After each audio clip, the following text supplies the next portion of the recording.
오늘은 철야노동자 제35호 몇몇 조합원들이 만두노조를 탈퇴하는 일이 벌어졌습니다.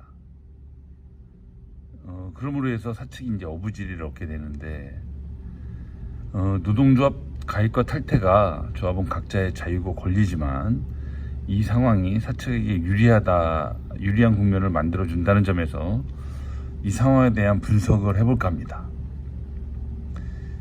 2012년과 2021년 차이가 있고 공통점이 있습니다. 먼저 공통점을 보자면 2010년의 시간을 두고 반복된 노사 간의 대립 국면이 열렸다는 겁니다. 2020년 만두노조 4대 집행부가 출범한 이후로 그동안 금기시돼왔던 정몽원 회장에 대한 날카로운 비판이 이루어지고 있고, 사무직 노동자를 조직하기 위한 선전 활동도 활성화되고 있는 겁니다. 그 외에도 상표권 수수료라든지 지주회사의 불합리한 정책, 그리고 올해 교섭을 앞두고 노동자의 요구를 집약하는 등 노사 간 치열한 공방이 불가피해졌습니다. 만두지부 역시 상여금 600% 매월 분할 지급 요구 등 조합원 동지들 입장에서 볼 때 노사 간의 논쟁이 기대되는 순간이기도 합니다.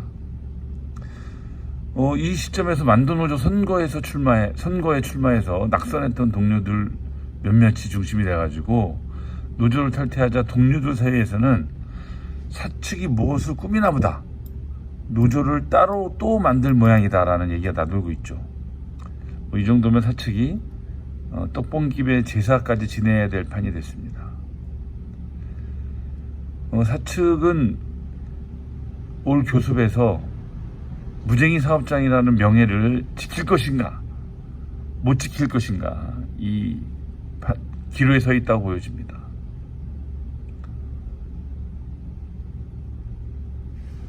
정몽원 회장이 만두를 인수한 것이 2008년이고요.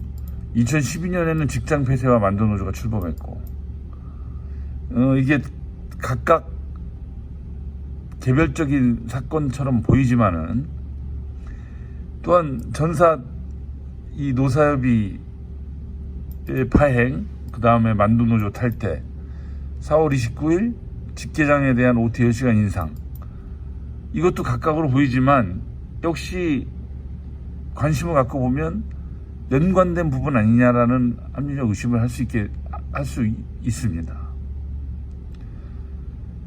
사측이 2012년에는 그 일사불란하게 속전속결로 노조를 탄압했습니다. 그 가장 큰 무기가 직장 폐쇄였던 겁니다.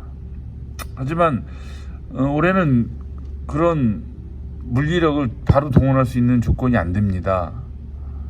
또 2012년 직장 폐쇄와 함께 신속하게 이루어졌던 조합 탈퇴와 기업노조 가입과는 달리 몇몇이 소수가 이렇게 더딘 시간을 가지고 탈퇴를 하는 것 자체로는 2012년과는 큰 차이가 있습니다. 더군다나 교섭 요구 사실 공고를 통해서 올해 교섭을 요구한 노조는 두 군데밖에 없는 거죠. 이 만두노조와 만두지부 두 군데밖에 없기 때문에 교섭권에도 문제가 없습니다. 현재는. 그러자 이제 실제 사측이 동원한 것은 심리전이 됩니다. 직계장 OT 10시간 인상인데, 여태껏 임금 교섭을 앞두고 조합원인 계장의 임금을 별도로 올려준 적이 전무합니다. 결국은 돈으로 직계장을 매수하겠다는 의지였던 거죠. 최근 환경보호, 사회공헌, 윤리경영 운운하는 사측이 할 일은 아니라고 봅니다. 노조와 동료들을 자극하기 위한 심리전인 겁니다.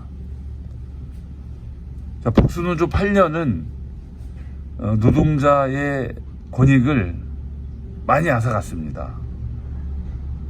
한라건설을 우회 지원한다든가, 상표권 수수료를 과다하게 받는다든가, 월급제로 통사임금 미래분에 대한 손해를 우리는 체감했던 겁니다.